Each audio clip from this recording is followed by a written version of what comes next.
Good morning. How is everyone today? Hi, I'm Anna Walker with Anna Walker Designs and StabThingsIntoExistence.com, and today we are going to talk about Nuno Felting. Now, there are a lot of kinds of felting.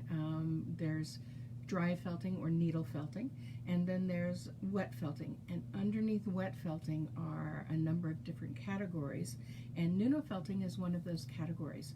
Now, it was developed by Polly Sterling, a fiber artist in New South Wales, Australia, around about 1992, when she discovered that she was experimenting, and she discovered a technique whereby she could migrate wool fibers through a base fabric.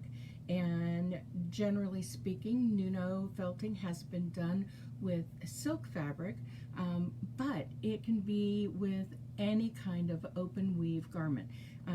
The rule of thumb seems to be, if you can hold the piece of fabric in your hand and gently blow on it, if you can feel your hand behind the fabric, then you should be able to Nuno Felt into it. So I want to show you some things that I've done, my early Nuno Felts, and then behind me are two items that I did in later days, but I will be doing some more Nuno Felting in the coming months, and I just wanted to give you an idea of what Nuno Felting is and what the idea is behind it, because it's a beautiful way to create a non-stretchy fabric that is perfect for using for garments, for scarves, for accessories.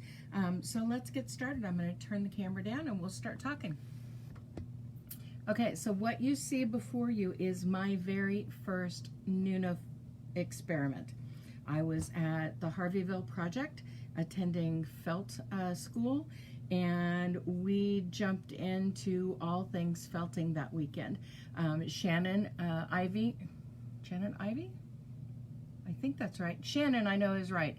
Shannon was our instructor, and we went through everything from needle felting to basic wet felting to wet felting with the resist to Nuno Felting to shibori felting. We just explored it all. And Nicole from the Harveyville Project had some sari silks available, and that's what we practiced on.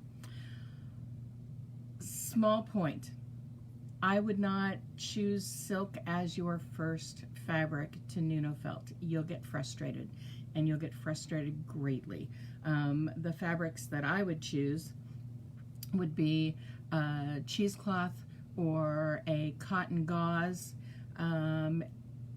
You might even try a nice chiffon. Could be a silk chiffon, but it also could be another type of chiffon. This is just some, random fabric that I could feel the breath through my hands that, could be played with. I do recommend that whatever fabric you want to try and Nuno Felt with, that you create some swatches. Just like a knitter or a crocheter, if they're working on a large project, if they're working on a sweater or something, they're going to knit a swatch, or they're going to crochet a swatch, even weave a swatch, to make sure that the dimensions are going to turn out the way the pattern indicates it should turn out.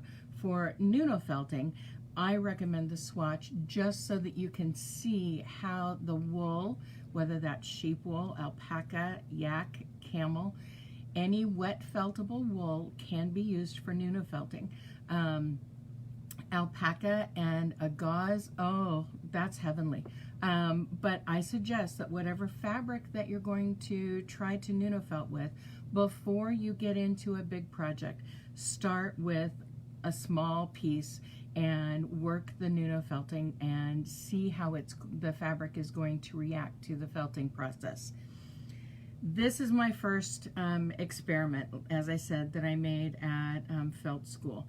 And while I worked this and worked this and worked this for hours, it's still not well Nuno Felted. And as I said, this is my first project, so I'm going to try and get this up close where you can see in the camera. The fibers have felted nicely on the outside, but they haven't migrated very well through the fabric. Now, they have migrated some because you can see that I'm pulling it, and you can see those tiny strands of wool fibers that are interlaced into the silk fabric here. Now, there are a number of things that can cause that, and I can see on the back where I've got some rippling in some of the areas. So I know that some of the fibers have migrated. They've just not migrated as much as I would like if I were going to use this as a satisfactory or even an excellent felted piece. This has got a lot of fiddly bits that, because of, I mean, you look at this and you can see just from the rippling in between these two areas where there's fiber, that it has, the wool has grabbed some of the fabric, has migrated through a little. But this is an excellent example of, you know, what you don't want to see from a Nuno Felted piece. You want to make sure that you're working very slowly. This is a good picture here. Can you see those fibers coming across between the wool and the silk? And you can see I'm putting a little tension on them. They have migrated through. It's just not been the result that I wanted to get. So when you're Nuno Felting, it is very important that you use cool water and you start out with a lot of gentle massage, because the idea of Nuno Felting is that you want the fibers to migrate through the fabric before they start to felt. And that takes a very gentle touch. That takes a very light touch. It also is time consuming. So if you've thought wet felting was time consuming, don't try Nuno Felting until you don't feel that anymore. Now, this is a later experiment on a cotton muslin, a very lightweight cotton muslin. And I can even see fibers and the rippling on the back side. So this was a better example of Nuno Felting, but still, you know, not the result that I would hope to get. The rippling here that you see, a lot of that is because the fibers have migrated through. And I'm going to see if I can turn this. Can you see the tiny little fibers sticking up? I'm going to try and get my hand out of the way. I don't know if you can see that or not, but I can see from here that there are small bits of green and yellow fibers, my hand's getting out of the way, that are sticking out from the fabric. So I know that the fibers migrated, but again, if you get yourself into a hurry, if you want it to happen faster, if you try rubbing too hard too soon, your Nuno is going to felt on the outside and it's not going to migrate through. See if I can give an idea of this here. I'm going to move these out of the way, and I'm going to put down a colored backing so that we can hopefully see this a little better. So the idea is that you want to have the fibers, I'm just going to pull some random fibers here because there are always fibers on my table. The thing with Nuno Felting is you want to make sure that you have a very, very, very light touch with the fibers that you add to this. I should have grabbed some colored fibers. Actually, let's do this instead. And this way you can see them showing up a little bit easier. I'm just going to get a color here that you can see a little easier. All right, here we go. You can see that yellow there pretty well. This is just some cheesecloth.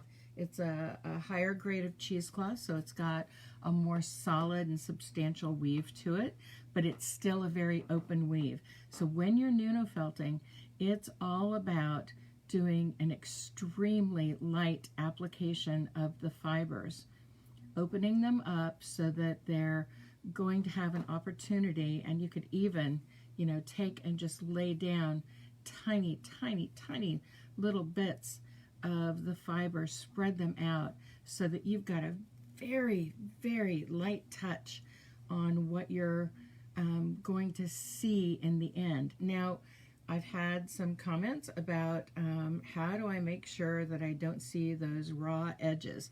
Well, there are a couple of ways you can manage that, and I'll be going over that in the tutorial for the FELTit Experience people for the video this month. I'll be filming that this weekend. But I'm going to hold this up, and you see how light that fiber application is. You want it to be an extraordinarily light application of fiber, because the idea is not to have a piece of felt on top of the fabric. The idea is to laminate the wool to the fabric so that you've got, and you can see from the side, there's hardly any bit of fiber there, so that you've got a brand new fabric, a laminated fabric, if you will, from the fibers and migrating through your fabric and becoming one with that fabric. So it's taking 3 layers or 2 layers. You can do Nuno with just your layer of your fabric, and you can put a top layer, 1 layer of fiber on the bottom, or you can put a light layer on both sides to make a more structurally sound piece of Nuno felt. This can, withstand a little bit more aggressive behavior after it's been felted. But before you get it to migrate, you've got to work this very, very slowly. Cool water, very gentle massage. You're trying to encourage those fibers to migrate through the openings in the base fabric so that it can connect through and become laminated with that base fabric. So let's see if you've got any questions here. All right, I've got a few people watching. Well, hi, Jan Waller. How are you? Hi, Cuz. Hi, Sonia.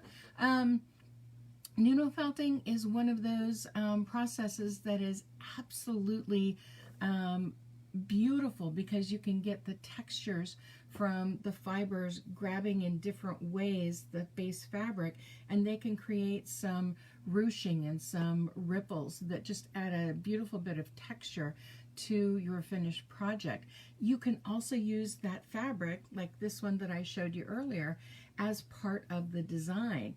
You could Nuno felt around the edges of a piece of beautiful fabric like this and encapsulate that fabric into the wool, but still have a very loose chiffon that's got a little extra something to it. The patterns and the colors, like this rainbow gauze that my friend Jessica dyed for me, that can be part of your project's final look, and getting those colors to be part of that wool is just an amazing way to use Nuno felting. So I hope this has been helpful this morning. I'm glad that you were here, and I will come back and we'll talk more felt stuff tomorrow. Bye.